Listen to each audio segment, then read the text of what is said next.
Volvamos al presente. Y está con nosotros don José Blandón Castillo y sus comentarios nacionales.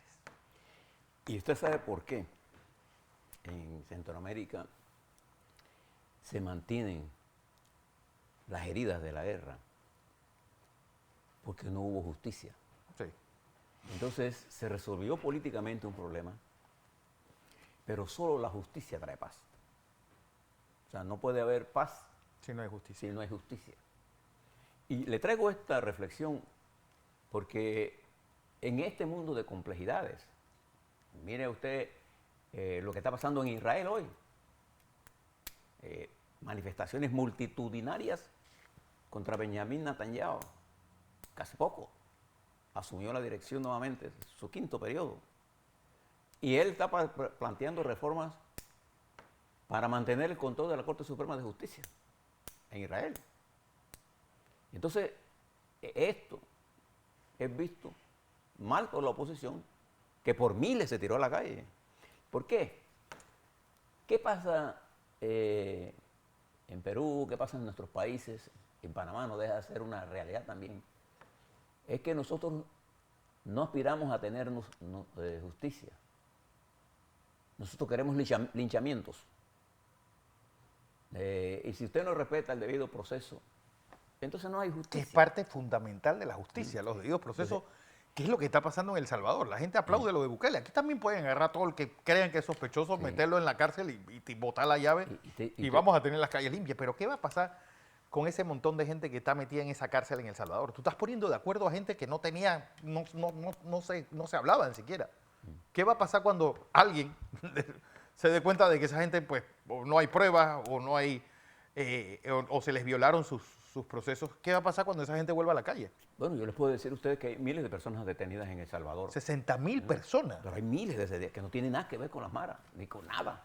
Simplemente la agarraron en la calle y la metieron presa. Y las tratan como maras. No, los tratan como si Porque- fuéramos en las mazmorras de la Bastilla en el siglo XVIII. Es Y decir, hay les que- dicen, si ustedes siguen portándose mal, no le vamos a dar comida a los que están dentro de la cárcel. ¿Qué es eso? Entonces, hay que tener cuidado en el manejo de estas cosas. Porque la experiencia en el mundo es, fíjese, ¿por qué salieron los juicios de Nuremberg? Porque el mundo necesitaba no solamente ganar la guerra contra el fascismo y el nazismo, sino que se hiciera justicia por el holocausto, por la destrucción que se hizo por Europa, los crímenes que se cometieron. Entonces, esto no lo hubo tampoco en Chile. Entonces, cuando usted no tiene, y toda esta lawfare que se instaló hace unos años, o estos golpes suaves, que lo que trataban de destruir es la justicia. Uno de los principales problemas de nosotros aquí, que tenemos que resolver, es el problema de la justicia. Y la justicia aplicada para todo el mundo, no la justicia para unos y para otros no. O la justicia con fines políticos siempre es perversa. De manera que ese es un tema importante. Y fíjese de estos temas que le voy a hablar. La crisis en cambio democrático entre una fracción mayoritaria encabezada por Gianni Velero y otra encabezada por Rómulo Rux. ¿Cómo se debe resolver en un partido, Fernando? Las bases sean las que deciden. Políticamente. ¿Y cómo se resuelve eso? ¿Con menos democracias? No. Con más democracia. ¿Cómo es la forma de un partido hacer democracia? Hombre, hacer elecciones, hombre. Ahora se le vence el plazo, ahora el 23. El 23, ¿no? ¿Qué van a hacer con esa junta directiva que no tiene legalidad? A ver. ¿Cómo se resuelve esa crisis política? Se resuelve con democracia, no con la aplicación de intenciones de reducir la democracia para producir bienestar, espacios para futuros autócratas. No, nosotros tenemos que fomentar la democracia. Y esto es una cosa que se debe resolver, porque nosotros estamos ahora viviendo procesos llenos de errores técnicos, de auditorías mal hechas del pasado administración, Sí. Y que mucha gente está pagando precios altísimos, no solamente por el costo, sino por la destrucción de la personalidad. Entonces, si seguimos aplicando ese camino, vamos a llegar a lo que pasó en Venezuela, en donde se destruyó la estructura. Acción Democrática se volcó contra el presidente. Quien traicionó a Carlos Andrés Pérez fue su propio partido a través de toda la campaña que se montó en los medios. Y después entró Copey. Y quien le dio la amnistía a Chávez fue Caldera. Fue Caldera, de la democracia cristiana. Entonces, si usted no estudia todos estos casos y no mira entonces, por eso yo le digo, es la justicia el elemento de la paz. Y yo cuando hablo de la justicia no me refiero nada más a los casos de proceso. Cuando hablo de justicia me refiero a la justicia social también, a la necesidad de que nuestros jóvenes sean incorporados al desarrollo, a la necesidad que tenemos nosotros de elevar la educación. El principal obstáculo al desarrollo de América Latina es la falta de educación adecuada para las grandes avenidas de desarrollo que se abren en este siglo. Nosotros tenemos una educación atrasada. Y en América Latina, en general, es peor. Entonces, en medio de la crisis general, mire lo que pasó en Letonia, usted sabe, ese paísito del Báltico, que era de la Unión Soviética. Acaban de prohibir que se abra el ruso en las escuelas públicas de Letonia. Pero además de eso, estamos viviendo épocas de espionaje. Se ven en Panamá, para que sepan. Entonces, todo esto nos lleva a nosotros a solicitarle al Tribunal Electoral que resuelva los problemas pendientes.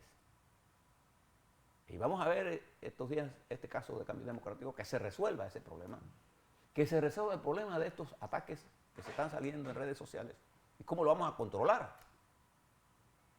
Vamos a debatir sobre eso para encontrar espacios que nos permitan avanzar en el terreno económico, de manera que la estabilización económica sirva de base para una campaña electoral rica en propuestas. De lo contrario, lo que vamos a tener nosotros es un calle arriba y calle abajo. Un Vietnam político. Todo el mundo acusándose y poca gente proponiendo las cosas fundamentales en Panamá. Entonces, por ejemplo, cuando yo veo a gente diciendo que hay que resolver problemas del IBM, yo sí creo que hay que resolver ese problema. No tengo la menor duda de eso. Lo que yo sí creo es que tiene que haber, por lo menos en el país, un determinado nivel de consenso entre los partidos políticos para tocar ese tema como un tema de Estado. Pero usted no puede pedirle al presidente Cortizo que toque ese tema si no tenemos una base política para discutir ese tema en medio de un proceso electoral que ya se abrió. Entonces tenemos que ser consecuentes con lo que decimos. No podemos pretender que vamos a resolver un problema con una guerra política de asesinar la personalidad del contrario. Porque lo que estamos proponiendo es que los más incapaces asuman la conducción del Estado. O que un iluminado de esos que hay por allí. Sí, porque nosotros tenemos aquí dos tipos de personalidades.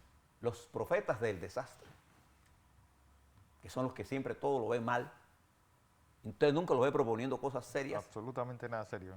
Y usted ve los iluminados, los que tienen solución para todo, y no hay solución mágica. Hay soluciones a las que hay que sudar, hay que trabajar, como decía... Sangre, sudor y lágrimas. Sangre, sudor y lágrimas. Sacrificio y lágrimas. Eso es lo que tenemos que hacer. Entonces, una cosa importante para nosotros es entender cuáles son las reformas de corto plazo que nosotros necesitamos. Nosotros necesitamos un 23 económicamente estable y financieramente disciplinado. Eso es lo que necesitamos. Necesitamos un debate político de altura en temas que son fundamentales. Uno de ellos es el IBM, uno de ellos es la educación, las reformas que vamos a hacer. Uno son las reformas en los modelos de atención de salud. Le he hablado a ustedes que la ciudad de la salud, que es una extraordinaria obra de inversiones multimillonarias, requiere de un estudio para ver cuál es el modelo de atención de salud que ese complejo debe tener. Porque si usted aplica lo mismo que ha fracasado, entonces lo mismo por lo mismo da menos. Sí. Nosotros tenemos que estudiar cómo vamos a integrar el desarrollo a las otras regiones del país. Cómo vamos a integrar al desarrollo a las provincias centrales, a Chiriquí, Bocas del Toro, a Darién. Cómo vamos a integrar el desarrollo a Colón, que tiene espectaculares posibilidades en el turismo. Pero tenemos que sentarnos a discutir lo que vamos a hacer. Pero necesitamos una reforma en el sector de justicia, particularmente en la formación de los jueces. Fíjese, más que nada en la formación de los jueces para que ellos puedan entender con claridad que ellos son los que tienen que velar por la legalidad de los procesos. Ellos son los custodios de la legalidad. Y no pueden estar creyendo, ellos no son fiscales. Ellos son los que tienen que determinar. Y aquí nuestros fiscales, nuestras cárceles están llenas de gente que han sido acusadas de cuanta cosa por fiscales que creen que su obligación es exclusivamente meter presos. Meter gente presa. Entonces, ¿quién controla en este sistema la legalidad? Los jueces. Para eso nosotros necesitamos elevar el nivel de los jueces y que no se repita el escenario que tuvimos en la administración pasada. Entonces se levantaron expedientes contra todo el mundo porque le dio la gana a alguien. Y entonces los jueces intentaron comportarse como fiscales. Nosotros necesitamos jueces, señora presidenta de la Corte, jueces que entiendan que su función fundamental es controlar la legalidad, la legalidad. Nosotros hemos tratado aquí, Fernando, casos de toda clase, en la que las pruebas que se han presentado no existen, en donde fiscales ni siquiera respetan el tiempo del debido proceso y que actúan a pesar de que tienen una dirección de no actuar a partir de tal fecha, siguen investigando. Y el tiempo es parte del elemento de la justicia. Y aquí se han hecho investigaciones, Fernando, a gente, cuando ya se ha vencido el tiempo. Okay. Y entonces usted ve a los fiscales llenos en un ambiente hostil al trabajo. Y no tenemos jueces con la permanencia necesaria para que tengan la serenidad de tomar las decisiones en el marco de la justicia. Y entonces los medios se encargan de ser los fiscales. De ser los fiscales, los acusadores, y si el juez actúa en contra de su principio, el juez es un vendido. Entonces, este proceso electoral debemos nosotros entenderlo. Si nosotros no lo entendemos, vamos a romper el centro político del país. Y el centro político del país lo deba los pequeños y medianos productores, tanto del agro como del comercio, el turismo, la industria, la clase media panameña, los trabajadores. Entonces, si rompemos el medio, quedamos en manos de los extremos. Y al quedar en manos de los extremos, entramos en el mismo revolcón en Llano Piedra.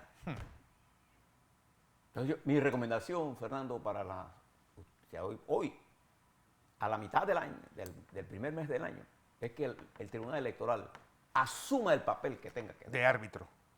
De árbitro. Es que en el marco de la ley. De árbitro. Y que nuestra Corte Suprema de Justicia supervise a los jueces para que cumplan el papel fundamental de los jueces, que es controlar la legalidad. Y que nuestros fiscales entiendan que no es el problema de poner preso o poner preso. Que como filosofía puedan tener claro que tener a una persona presa siendo inocente es más peligroso que tener a alguien libre siendo culpable. Así es.